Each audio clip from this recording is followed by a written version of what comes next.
मेरा नाम Daniel cross है। मैं जर्मनी के हैम्बर्ग शहर से हूं। पिछले 18 वर्षों से मैं यूरोप की सबसे बड़ी लॉजिस्टिक कंपनियों में से एक में ट्रांसपोर्ट प्लानर के रूप में काम कर रहा हूं। मेरी जिंदगी समय, अनुशासन और नियमों के इर्द गिर्द घूमती रही है। यूरोप में हम गर्व से कहते हैं, हमारी ट्रेनें दुनिया की सबसे बेहतरीन हैं, और मैं भी यही मानता था। लेकिन आज जब मैं यह कहानी सुना रहा हूं, तो मेरे लिए यह स्वीकार करना आसान नहीं है कि मेरी वह धारणा भारत की एक ट्रेन यात्रा ने पूरी तरह तोड़ दी। यह सब शुरू हुआ बर्लिन की एक ठंडी शाम से। दिसंबर का महीना था। बाहर बर्फ गिर रही थी। मैं अपने अपार्टमेंट की खिड़की से शहर को देख रहा था। उस दिन मुझे अपने जीवन की सबसे अजीब ईमेल मिली। ईमेल का विषय था India site visit, railway infrastructure study. पहली प्रतिक्रिया थी इंडिया। मैंने ईमेल दोबारा पढ़ा। हमारी कंपनी को भारत में रेलवे लॉजिस्टिक्स पर एक फीजिबिलिटी स्टडी करनी थी, और मुझे, जो हमेशा यूरोप की पंक्चुअलिटी पर गर्व करता था, भारत भेजा जा रहा था। मैं हंसा। मन में वही पुरानी छवि थी, भीड़, शोर, देर से चलने वाली ट्रेनें, अव्यवस्था। मैंने अपने सहकर्मी से कहा, अगर भारत की ट्रेनें समय पर चलती हैं तो मैं अपनी घड़ी बदल दूंगा। वह हंस पड़ा। लेकिन यह केवल ऑफिस टूर नहीं था। मेरी मां एना क्रॉस 67 वर्ष की थीं। वे अपने जीवन में पहली बार मेरे साथ विदेश यात्रा करना चाहती थीं। मेरे पिता का देहांत 2 साल पहले हो चुका था, और उसके बाद मेरी मां बहुत अकेली हो गई थीं। जब मैंने उन्हें भारत के बारे में बताया तो उन्होंने आश्चर्य से पूछा, भारत? वहां की ट्रेनें बहुत पुरानी नहीं होती? मैंने वही कहा जो मैं खुद मानता था। हां, शायद, लेकिन यह सिर्फ एक काम की यात्रा है। मां ने मुस्कुराकर कहा, अगर तुम जा रहे हो तो मैं भी चलना चाहती हूं। दुनिया देखने के लिए अब ज्यादा समय नहीं बचा है। उस पल मैं उन्हें मना नहीं कर पाया। हम फ्रैंकफर्ट से नई दिल्ली पहुंचे। लंबी उड़ान थी। मां थकी हुई थी। एयरपोर्ट पर उतरते ही मैंने चारों ओर देखा। भीड़ थी, हां, लेकिन अव्यवस्था नहीं। इमिग्रेशन अधिकारी ने मां को देखकर तुरंत कुर्सी ऑफर की। एक कर्मचारी ने व्हील चेयर लाने की पेशकश की। मैं थोड़ा असहज हो गया। यूरोप में भी सुविधाएं होती हैं, लेकिन यह स्वाभाविक अपनापन कुछ अलग था। अगले दिन हमें दिल्ली से जयपुर ट्रेन से जाना था। जब मैंने इंडियन ट्रेन शब्द सुना तो मन में हल्की चिंता थी। मैंने सोचा, शायद शोर होगा, शायद अव्यवस्था, शायद मां को परेशानी होगी। हम नई दिल्ली रेलवे स्टेशन पहुंचे, और यहीं से मेरी कहानी ने करवट लेना शुरू किया। स्टेशन बड़ा था, बहुत बड़ा, लेकिन आश्चर्य की बात यह थी कि हर जगह संकेत साफ थे। डिजिटल बोर्ड, घोषणाएं, प्लेटफॉर्म नंबर। मां मेरा हाथ पकड़कर चल रही थी। तभी एक युवक हमारे पास आया। उसने टूटी फूटी अंग्रेजी में पूछा, सर, आप जयपुर जा रहे हैं? मैं चौंका। हां, आपको कैसे पता? उसने टिकट की ओर इशारा किया। मैं मदद कर दूं? बिना किसी पैसे की मांग, बिना किसी उम्मीद के। हम ट्रेन के पास पहुंचे। सफेद और नीले रंग की आधुनिक ट्रेन। मां ने धीमे से कहा, डैनियल, ये ट्रेन तो जर्मनी जैसी लग रही है। मैंने जवाब नहीं दिया, क्योंकि पहली बार मेरे मन में संदेह पैदा हो गया था। शायद मैं गलत था। जैसे ही हम अंदर चढ़े, एक और दृश्य ने मुझे चुप करा दिया। एक युवक अपनी सीट से उठा और मेरी मां से बोला, मां जी, आप बैठ जाइए। उसने मेरी मां को सीट दी और खुद खड़ा हो गया। मां की आंखें नम हो गईं। उन्होंने जर्मन में फुसफुसाकर कहा, यह तो हमारे यहां भी हर कोई नहीं करता। मैंने कुछ नहीं कहा, लेकिन अंदर कहीं कुछ टूट रहा था। मेरी मां की सांस अब साफ तौर पर असामान्य हो चुकी थी। उनका चेहरा पीला पड़ गया था और माथे पर पसीने की बूंदें उभर आई थीं। मैं घुटनों के बल उनके सामने बैठ गया। मां, मेरी तरफ देखो। उन्होंने कोशिश की, लेकिन उनकी आंखों में थकान और डर साफ दिख रहा था। मेरे दिमाग में यूरोप की तस्वीर घूम गई। वहां ऐसी स्थिति में पहले 112 पर कॉल, फिर इंतजार, फिर पेपर वर्क, और हर कदम पर जिम्मेदारी किसी और की। लेकिन यहां तो किसी ने फोन निकालने से पहले ही काम करना शुरू कर दिया था। एक युवक ने अपनी जैकेट उतारकर मेरी मां के सिर के नीचे रख दी। एक महिला बोली। पानी मत दीजिए अभी, पहले सांस ठीक होने दीजिए। मैं चौंका। ये वही बात थी जो जर्मनी में नर्सें कहती हैं। मैंने कांपती आवाज में पूछा, क्या क्या यहां कोई डॉक्टर है? जैसे ही यह शब्द मेरे मुंह से निकला, डिब्बे के दूसरे छोर से एक आवाज आई। हाँ, मैं हूं। करीब 55 साल का एक व्यक्ति आगे आया। साधारण कपड़े, आंखों में शांति। मैं रिटायर्ड फिजिशियन हूं। उसने मेरी मां की नब्ज देखी, सांसों को गिना, फिर मेरी तरफ देखा। डरिए मत, यह घबराहट और थकान का असर है, लेकिन हमें सावधान रहना होगा। मेरे पैरों तले जमीन खिसक गई। क्या ट्रेन में कोई मेडिकल सुविधा है? मैंने पूछा। वह मुस्कुराया। भारत में लंबी दूरी की ट्रेनों में इमरजेंसी मेडिकल प्रोटोकॉल होता है। मैंने उसे अविश्वास से देखा। यूरोप में भी हर ट्रेन में यह नहीं होता। उसने तुरंत ट्रेन अटेंडेंट को बुलाया। अगले स्टेशन पर मेडिकल टीम को अलर्ट करें। मैंने सोचा, अब ट्रेन लेट होगी, लोग नाराज होंगे, शिकायतें होंगी। लेकिन जो हुआ वह यूरोप में कभी नहीं होता। ट्रेन के स्पीकर पर अनाउंसमेंट हुआ, एक यात्री को मेडिकल सहायता की आवश्यकता है, कृपया सहयोग करें। डिब्बे में सन्नाटा छा गया। कोई नाराज नहीं हुआ, कोई खड़ा होकर चिल्लाया नहीं। सबने रास्ता बना दिया। एक महिला ने मेरी मां का हाथ थाम लिया। घबराइए मत आंटी, सब ठीक हो जाएगा। मेरी मां ने कमजोर सी मुस्कान दी। मैंने अपनी घड़ी देखी। ट्रेन की स्पीड कम होने लगी थी। मेरे अंदर अपराध बोध उमड़ने लगा। मेरी वजह से सब लेट हो जाएंगे। तभी वही डॉक्टर बोले, यहां किसी की जान किसी की समय सारणी से बड़ी होती है। उन शब्दों ने मेरे सीने में कुछ तोड़ दिया। अगले स्टेशन पर ट्रेन पूरी तरह नहीं रुकी, बस थोड़ी देर के लिए धीमी हुई, और वहीं प्लेटफॉर्म पर एक मेडिकल टीम पहले से मौजूद थी। मैं अवाक रह गया। इतनी तैयारी, इतनी तेजी। जर्मनी में भी ऐसी कोऑर्डिनेशन रेयर है। उन्होंने मेरी मां को देखा, बीपी चेक किया, ऑक्सीजन लगाया। सब कुछ शांत, संगठित, मानवीय। एक अधिकारी ने मुझसे पूछा, क्या आप उनके बेटे हैं? हाँ, चिंता मत कीजिए, हम पास के अस्पताल में ले जाएंगे, आप साथ चलिए। मैंने हकलाकर पूछा, कागजात, पेमेंट? उसने मेरी तरफ ऐसे देखा जैसे मैं कोई अजीब सवाल पूछ रहा हूं। पहले इलाज, बाकी बाद में। उस पल मुझे यूरोप की हर ट्रेन, हर सिस्टम, हर नियम छोटा लगने लगा। मेरी मां को स्ट्रेचर पर लिटाया गया। डिब्बे में बैठे लोगों ने खामोशी से रास्ता दिया। कुछ ने हाथ जोड़ लिए, कुछ ने दुआ की। एक बुजुर्ग महिला बोली, बेटा हिम्मत रखो। मैं रो नहीं रहा था, लेकिन अंदर कुछ टूट चुका था। जब हम प्लेटफॉर्म से बाहर जा रहे थे, मैंने पीछे मुड़कर ट्रेन को देखा। वह ट्रेन जो मेरे लिए सिर्फ ट्रांसपोर्ट सिस्टम थी, अब एक जीवित समाज बन चुकी थी। एम्बुलेंस की आवाज अब भी मेरे कानों में गूंज रही थी। मैं खिड़की से बाहर देख रहा था। जयपुर की सड़कें हमारे सामने खुलती जा रही थीं। ट्रैफिक अपने आप किनारे हो रहा था। कारें रुक रही थीं। लोग रास्ता दे रहे थे।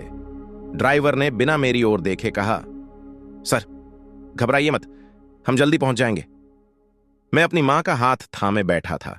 उनकी उंगलियां अब भी ठंडी थीं, लेकिन सांस पहले से बेहतर थी। उन्होंने धीमे से मेरी ओर देखा और फुसफुसाईं, डैनियल, लोगों को धन्यवाद कहना। मेरी आंखें भर आईं। हम एक बड़े अस्पताल के सामने रुके। मैंने बोर्ड पढ़ा, सरकारी मेडिकल कॉलेज अस्पताल। मेरे दिल की धड़कन तेज हो गई। यूरोप में सरकारी अस्पताल अक्सर लंबी कतारों और इंतजार का दूसरा नाम होता है।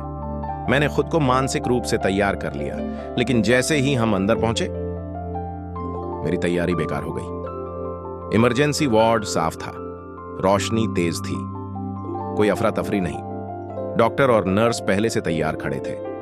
ऐसा लग रहा था जैसे वे हमारा इंतजार कर रहे हों। पेशेंट की उम्र, क्या पहले कोई heart condition, BP record?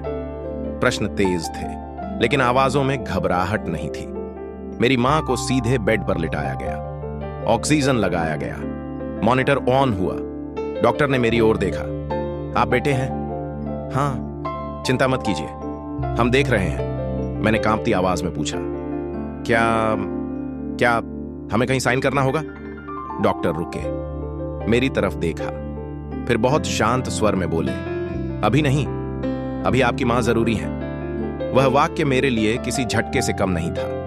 Europe में पहले फॉर्म, पहले बीमा, पहले जिम्मेदारी तय होती है। यहां पहले इंसान। मुझे एक कुर्सी पर बैठने को कहा गया। एक नर्स मेरे पास आई। चाय या पानी? मैंने मना किया, लेकिन वह फिर भी पानी रख गई। आपका चेहरा थका हुआ है। मैंने चारों ओर देखा। पास के बेड पर एक मजदूर लेटा था, दूसरे पर एक बुजुर्ग महिला।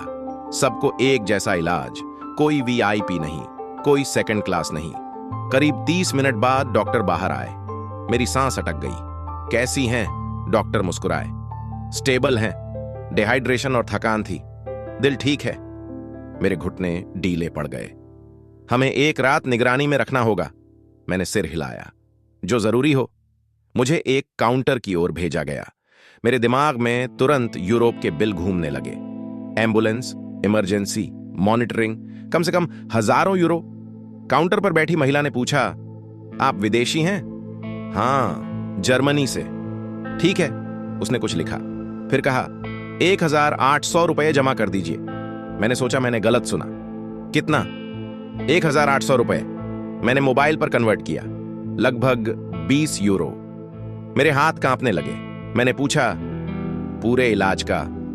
हां, एम्बुलेंस मुफ्त थी। मेरे गले से आवाज नहीं निकली। यूरोप में इतने में पार्किंग भी नहीं मिलती। मैंने पैसे दिए। महिला ने रसीद थमा दी।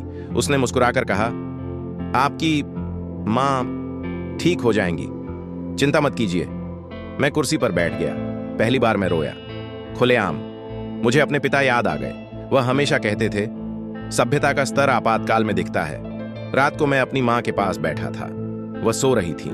उनकी सांस अब सामान्य थी। मैंने धीरे से कहा, मां, मैं गलत था। उन्होंने आंखें खोली। किस बारे में? भारत के बारे में, और शायद खुद के बारे में भी। उन्होंने मेरा हाथ दबाया। गलत होना बुरा नहीं होता बेटा, गलत पर अड़े रहना बुरा होता है। उस रात मैं सो नहीं पाया। मेरे भीतर कुछ स्थायी रूप से बदल चुका था। अगली सुबह अस्पताल की खिड़की से धूप अंदर आ रही थी। मेरी मां बिस्तर पर बैठी थी। चेहरे पर थकान थी, लेकिन आंखों में सुकून। उन्होंने हल्की मुस्कान के साथ कहा, डैनियल, आज सूरज अच्छा लग रहा है। मैंने बाहर देखा। सच में सूरज अलग लग रहा था। शायद इसलिए क्योंकि मेरी नजर बदल चुकी थी। डॉक्टर ने दोपहर तक छुट्टी दे दी। यात्रा कर सकते हैं, बस आराम जरूरी है। हमने तय किया कि जयपुर में ही होटल तक ट्रेन से जाएंगे। जब हम दोबारा स्टेशन पहुंचे, वही दृश्य था, लोग, आवाजें, हलचल। लेकिन अब यह शोर नहीं था, यह जीवन था। ट्रेन में चढ़ते समय एक युवक ने फिर हमारी मदद की। बैग दे दीजिए सर। मैंने मना किया। वह मुस्कुराया। मेहमान हो। हम अपनी सीट पर बैठे। मेरी मां खिड़की के पास। वह बाहर देख रही थीं, जैसे हर दृश्य को याद में संजो रही हूं। मेरे सामने की सीट पर एक मध्यम उम्र का व्यक्ति बैठा था। साधारण कपड़े, माथे पर पसीने की हल्की रेखा। उसने मुझसे पूछा, आप भारत घूमने आए हैं? हां, और काम के लिए भी। अच्छा है, भारत समझने के लिए घूमना जरूरी है। हम बात करने लगे। वह स्कूल शिक्षक था, दूर दराज के गांव में पढ़ाता था। उसने कहा, मेरी तनख्वाह ज्यादा नहीं है, लेकिन बच्चों को अच्छा इंसान बनाना सबसे बड़ी कमाई है। मेरी मां ध्यान से सुन रही थीं। उन्होंने अचानक कहा, आप बहुत अमीर हैं। वह हंस पड़ा। आंटी, अगर बच्चों का सम्मान मिले तो हां, मैं अमीर हूं। मेरे सीने में कुछ कस गया। यूरोप में अमीरी का मतलब घर, कार, बैंक बैलेंस। यहां अमीरी का मतलब सम्मान और कर्तव्य। ट्रेन चल पड़ी। एक बच्चा गलियारे में खेल रहा था। उसकी मां ने उसे डांटा नहीं, बस इतना कहा, दूसरों को परेशान मत करो। बच्चा चुप हो गया। मेरी मां ने धीमे से कहा, डैनियल, तुम्हें याद है जब तुम छोटे थे तो मैं भी यही कहती थी।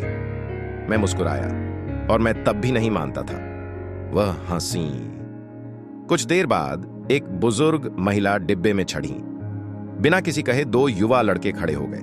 महिला ने मना किया, लेकिन वे नहीं माने। मैंने देखा, यह नियम नहीं था, यह आदत थी। मेरी मां की आंखें नम हो गईं। उन्होंने कहा, अगर तुम्हारे पापा होते तो वह कहते, सभ्यता किताबों से नहीं, रोजमर्रा के व्यवहार से बनती है। मुझे लगा मेरे पिता फिर से मेरे सामने खड़े हैं। हम जयपुर पहुंचे। स्टेशन पर उतरते समय एक कुल्ली ने हमारा सामान उठाने की कोशिश की। मैंने पूछा, कितना लोगे? उसने जवाब दिया, जितना आप ठीक समझो। मैंने पहली बार महसूस किया कि भरोसा भी एक सेवा होती है। होटल पहुंचने के बाद मेरी मां ने आराम किया। शाम को हम बालकनी में बैठे। जयपुर की रोशनी धीरे धीरे जगमगा रही थी। मेरी मां ने कहा, डैनियल, जब तुम्हें पहली बार भारत जाना पड़ा था तो तुम कितने नाराज थे? मैं चुप रहा। और आज? उन्होंने पूछा।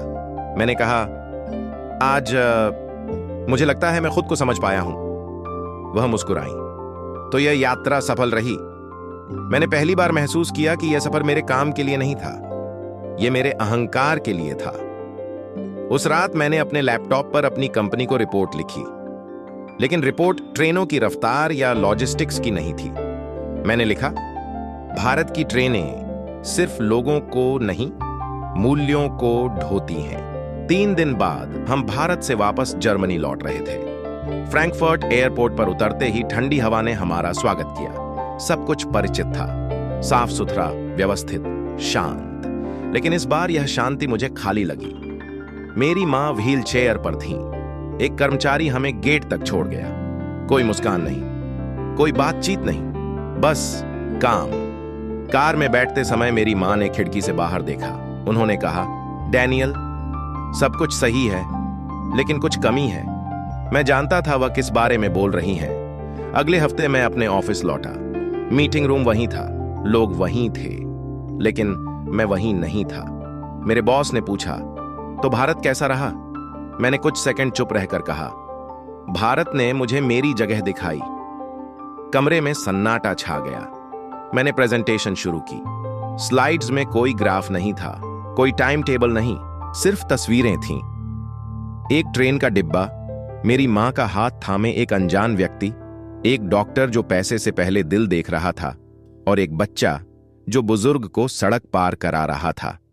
मैंने कहा, हम यूरोप में कहते हैं कि हमारी ट्रेनें दुनिया की सबसे अच्छी हैं, शायद तकनीक में, लेकिन इंसानियत में हमें अभी बहुत दूर जाना है। कुछ लोगों ने असहज होकर कुर्सी बदली। एक सहकर्मी बोला, लेकिन सिस्टम? मैंने जवाब दिया, सिस्टम मजबूत तब होता है जब समाज संवेदनशील होता है। उस दिन कई लोग मुझसे बहस नहीं कर पाए, लेकिन वे सोचने लगे। 2 महीने बाद मेरी कंपनी ने एक नई ट्रेनिंग शुरू की। नाम था ह्यूमन फर्स्ट ट्रांसपोर्ट और उसकी प्रेरणा भारत। मेरी मां अब पहले से बेहतर थीं। एक शाम हम घर के बगीचे में बैठे थे। उन्होंने अचानक कहा, डैनियल, अगर तुम्हारे पापा होते तो वह भारत जाना चाहते। मैंने उनकी ओर देखा। क्या आप फिर जाना चाहेंगी? वह मुस्कुराईं। अगर शरीर साथ दे तो जरूर। उस रात मैंने सोशल मीडिया पर एक पोस्ट लिखी। मैंने लिखा, मैं जर्मनी से हूं। मैंने दुनिया की सबसे तेज ट्रेनें देखी हैं, लेकिन भारत में मैंने सबसे बड़ा सबक सीखा, इंसान सिस्टम से बड़ा होता है। पोस्ट वायरल हो गई। लोगों ने पूछा, क्या यह सच है? क्या भारत वाकई ऐसा है? मैंने जवाब दिया, भारत पर भरोसा करने से पहले आप खुद पर शक कीजिए। शायद आपकी धारणाएं गलत हों। आज जब मैं किसी ट्रेन स्टेशन पर खड़ा होता हूं तो सिर्फ समय नहीं देखता, मैं लोगों को देखता हूं और अक्सर खुद से पूछता हूं, क्या हम समय पर पहुंच रहे हैं या बस तेजी से भाग रहे हैं? मेरी मां ने एक दिन कहा, डैनियल, भारत ने तुम्हें ट्रेन नहीं सिखाई, संस्कार सिखाए। मैं सहमत था। भारत की ट्रेन में जो हुआ वह यूरोप में कभी नहीं हुआ, क्योंकि वह सिर्फ यात्रा नहीं थी, वह एक आईना था। अंतिम प्रश्न, CTA बिल्कुल कंपेटिटर स्टाइल। आप बताइए, क्या आपने कभी किसी अजनबी से ऐसी मदद पाई है जिसने आपकी सोच बदल दी हो? अपनी कहानी कमेंट्स में लिखिए। अगर यह कहानी आपको छू गई हो तो लाइक करें और ऐसी सच्ची कहानियों के लिए चैनल को सब्सक्राइब करें।